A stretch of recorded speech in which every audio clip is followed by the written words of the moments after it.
People say, what do you mean? Well, in my line of work, working on rocks, sand, mud, dirt, you see a lot of water. A lot of water, especially this time of year. You see a lot of rock. I've seen water come out and underneath rocks. Only I've seen it come above rocks. But I'm yet in 14 years of what I do for a living, strictly goes, to see a rock face and water just pour out of the middle of it. But God can do that. Because he said all things are possible with God. Friend, Moses climbed up on that rock that day. Can you just imagine him taking that staff and beating on that rock? All these people look at him going, like they do preachers today, like many of you looking at me. How stupid is that guy? What's he doing right there? Friend, have you ever been thirsty? Have you ever been to the point of where you would give a $100 bill for a single bottle of water? I've been there in a hayfield in the summertime. I mean, just absolutely thirsty. The sweat just rolling off your face, friend. I've been back there. I know what it's like to thirst. Girl, I've been that way in my spiritual walk. I've been so hungry in my walk with God, friend, that I couldn't get fed nowhere, that I couldn't get what I needed, friend. And it was not God. He had not forsaken me. It was me, friend, in a place in my life that I couldn't get what I needed from it. Friend, I couldn't get in the listen, so to speak. But it wasn't his doing, God. It was my own doing. It was the sin in my life, friend, just as their sin was their doubt, Mom. My sin was keeping me from getting over that hump, from getting to that next step, just as his was. But friend, just as theirs was, but that's a lot of times we don't even realize that. A lot of times we don't realize the sin that we have in our life. We don't realize the doubt that's come in and made residence, that's took up homestead, because we're too busy looking ahead, looking at what might be, what could have been. See, these people left everything behind. Some of us have never had to do that. Some of us never will. But these people give up everything to go to the promised land. Lost friend, I know it sounds like a journey, but you've got proof right here that God took care of them. If you're here this morning and you're lost, let this be an example to you that when you give up this world, God's going to take care of you. He said, smite the rock, and there shall come water out of it, that the people may drink. They got fed, friend. They got the water that they needed. They were lost. They were in the wilderness, nothing around them, Gerald, but just a plain desert, friend, just rocks, mountains of nothing. No vegetation, I'm sure, what they was facing. But old Moses, after the Lord got done with him coming, he got up the strength to climb up on that rock. He got up the nerve to get up in front of a group of people and do his work. Friend, I can tell you, as a youngster in school, I was scared to death to step in front of a crowd. It really bothered me. Just as the teacher said today we're going to do a presentation, man, I wanted to run for the back door. I wanted to run for the hills. I was scared to death up until God touched me and got a hold of me just to get up and speak. Now I'm kind of like Gerald. When the opportunity comes and I'm going to get to preach, mister, I don't care what the world holds the week before.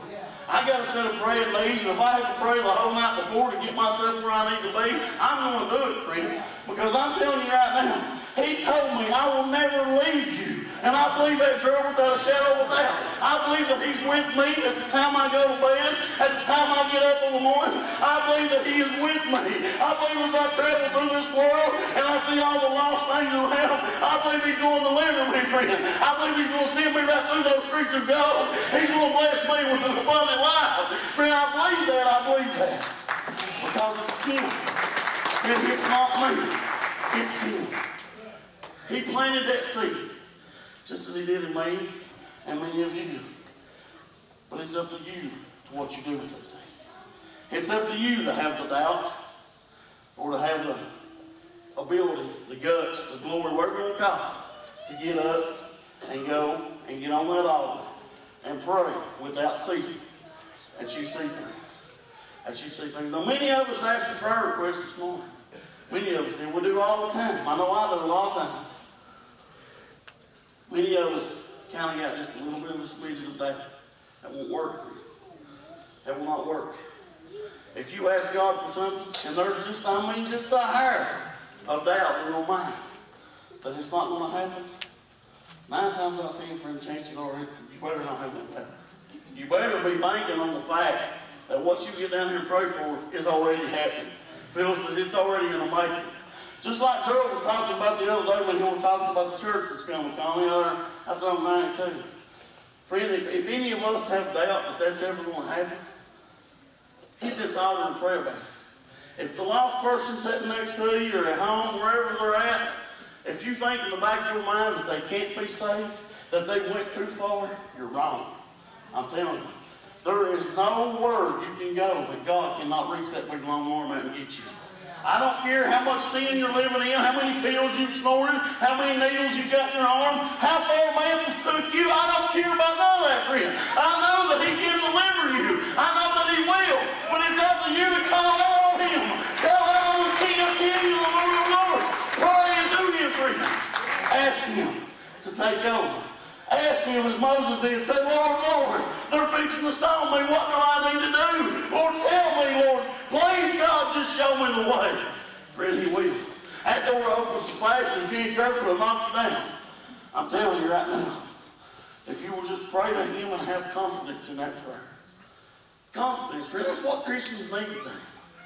We got people all over this nation that don't have enough confidence in themselves for nothing. I know that because I was there once at Wednesday all the time, got the t-shirt to prove it. I remember what it's like not thinking that I was good enough to do this or good enough to do that. Friend, I'm telling you right now, I serve a God that can help me do anything.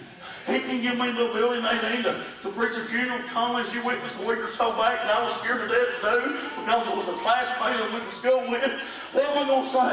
What am I going to tell that family? Friend, He took that fear of doubt because I said, Lord, it's all up on you. Trust in the Lord Jesus Christ. It's all you, God. I can't do this.